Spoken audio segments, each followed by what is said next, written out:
Hi everybody, so today we're going to be repairing this denture where we have three anterior teeth that are fractured. Now it's got some posterior wear as well, but at this point we're just addressing the two centrals and a lateral that's fractured off.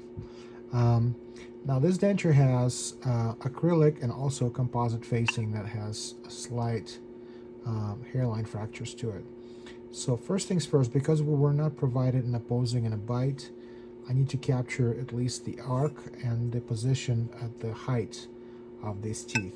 So what I try to do is I actually try to make markings on the table, so when I'm setting the replacement teeth, I'll be able to line it up with those markings. Additionally, what I'm going to do is I'm going to make a slight putty matrix just to kind of give me an idea of what the facials of these teeth will need to be positioned like. Okay, let's go from here.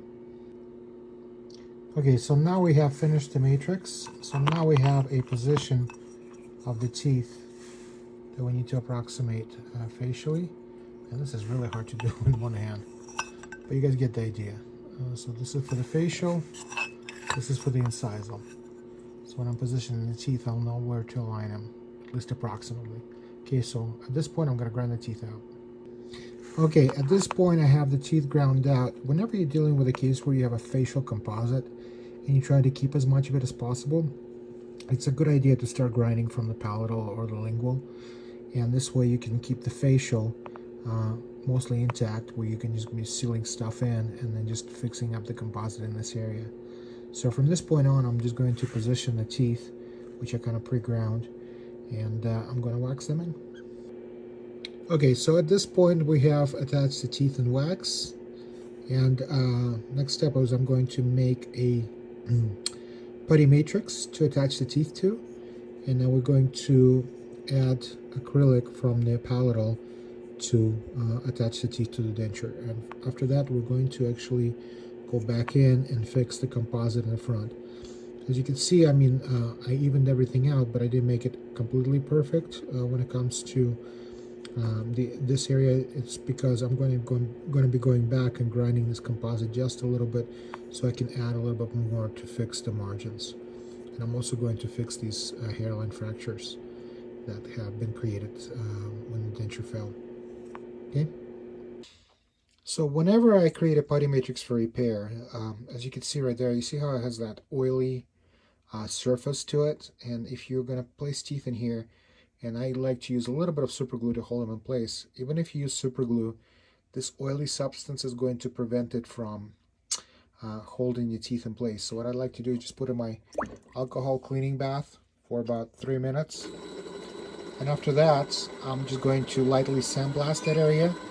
So when I put the teeth in place, they will hold in there so tight that it's just going to be almost impossible to take it off. So when I actually remove the matrix, some of the glue and the putty stays in there. And then I'll use a little bit of glass beads to clean that all up. Another thing I like to do, in order to remove these teeth, the easiest thing for me to do and the cleanest is I'll put them in this dehydrator for about 10 minutes. It will actually melt the wax enough to where it kind of just peels out, and then I'll use my steamer to clean off the rest. So I like to usually steam my teeth off individually if I'm doing a putty matrix. But one thing I have found that works pretty well, I have initially modified this hemostat to hold parts for cutting for tie bases and such, but it actually works pretty well. That notch holds a tooth pretty well in there, and allows you to steam it without throwing this whole tooth across the room. Okay, so at this point we've prepped the matrix by washing in alcohol and sandblasting it lightly, and bonded the teeth to the matrix with some super glue, and these things are in there nice and solid. I also sandblasted the basal surface of the tooth, and I sandblasted the denture where we're going to be doing the bonding. I did not sandblast this area at all because I actually don't want stuff bonding to the composite, because I want to make sure just to clean it up, and then I'll sandblast and bond composite to this area. But as you can see, this area is cleaned up, so the acrylic will bond nice to it. And from this point, what I'm just going to do is I'm just going to put the matrix in its place like this and backfill it with acrylic. I'm going to go do that right now. So for my repair, I'm going to be utilizing Vitacol, which helps me bond stuff a lot better. I use it especially when I use my Vitapen XL teeth, linguiforms, because when you have a highly ceramically filled tooth, this stuff really helps. So I'll usually put this on the denture base on the tooth, and you want to leave it in there for at least 5 minutes, but no longer than 15 minutes, because if you leave it longer than 15 minutes, it starts to crystallize, and it can actually do more harm than good. So I usually leave it on there for about 5 all the way up to 10 minutes. I measure my powder and my monomer just because I want to have that nice consistency, especially also with shade. Because I'm using GC Heat Cure acrylic here initially, that's what I used, and I know the shade that I used. I'm actually just going to use the same type of acrylic just in cold cure or self cure, whatever you want to call it. What I like about this particular acrylic brand, the cold cure and the heat cure has the same exact shade, so it'll match fairly well.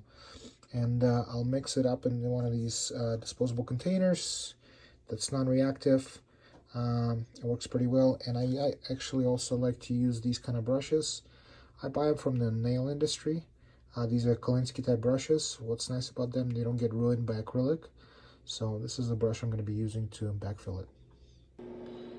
Okay, at this point the teeth are placed, the acrylic has been adjusted, everything has been sandblasted and dehydrated.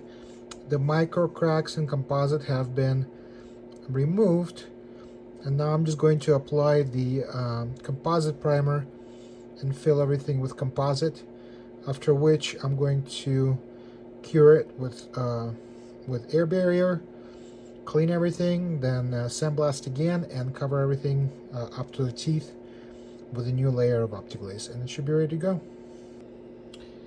So at this point we have the repair done. The case has been reglazed, all the micro cracks in the composite have been repaired, and the case is ready to go back. At this point, I think my next recommendation is probably get a new denture, since this one's about 6 years old, so it's probably time for a new one. So there we go.